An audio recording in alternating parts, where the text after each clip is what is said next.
Hello, I'm McLachlan, Head of International Ministries at CMF. In this video series, I've asked people with a wide range of interests and experience to share their stories of working in medical mission internationally. In this episode, we'll be hearing from Graham Thornton. Graham is a paediatrics trainee from Bristol who's currently working in Bath. Prior to going abroad, he worked as an academic foundation trainee in Oxford and as a researcher in paediatric gastroenterology. Feeling a call to serve overseas, Graham and his wife travelled to Niger, a country well suited to their particular interests. My wife being a French teacher and me being a medic, we wanted to go to French-speaking Africa and do some work there, but we wanted to work in the Muslim world and work at least part-time as disciples and evangelists. So our hope had been, in a rough, non-specific way, to work part-time for me to work part-time in the hospital, and then part-time doing some medical and non-medical training for staff and working with the local church. Graham settled into his placement quickly, but the situation soon became challenging.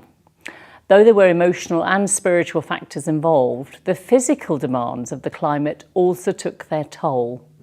The biggest challenge is that the medical work will never stop. It will never run out. And that means time is an issue.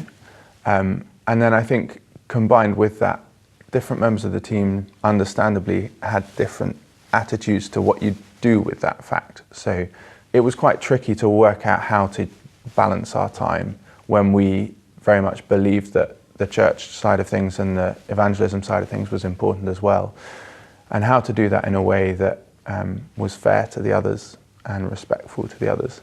That was difficult. And then add to that, it is so hot, and I've never been before a person who liked sitting down and doing nothing, but suddenly I just got drained, and actually a morning of clinic and ward round was quite enough, and you needed your 3-hour lunch break to sit and do nothing. In light of the challenges he faced in Niger, I asked Graham what advice he might have for someone thinking about going into a similar situation. He stressed the importance of managing expectations. You need to be absolutely clear before you go what you're going to do. It's much easier for the team you're joining if they know in advance what your expectations are and you know in advance what their expectations are. So for us, I think it would have been helpful to be clear about how much time we were planning to spend with me working in the hospital and how much time we wanted not doing that. So for example, one of the missionaries I was working with took 1 day off a week. So every Friday she did not go into the hospital, and that was accepted within the team, and that made for much easier relationships about use of time in work. I think that would be the big learning point. In spite of the difficulties, Graham found his faith strengthened by his time in Niger. He told me about some of the remarkable opportunities he had to share the love of God with the people he came into contact with.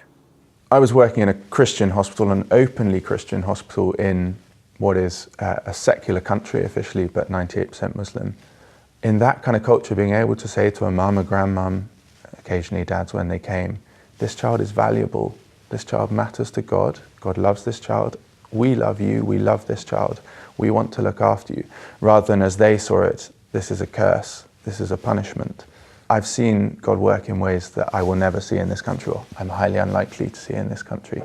And that's challenged me to remember when someone's in status epilepticus or whatever, it's not just a medical issue, but actually I can be praying for that patient and praying for healing, because I've seen healing. I've seen miraculous healing where we had no drugs. If you do it in a Christian hospital, there's no reason you shouldn't do it in an NHS hospital. If you've been inspired by Graham's story, or if you want to know more about international work in general, please visit the CMF website or email international@cmf.org.uk. Thanks for watching.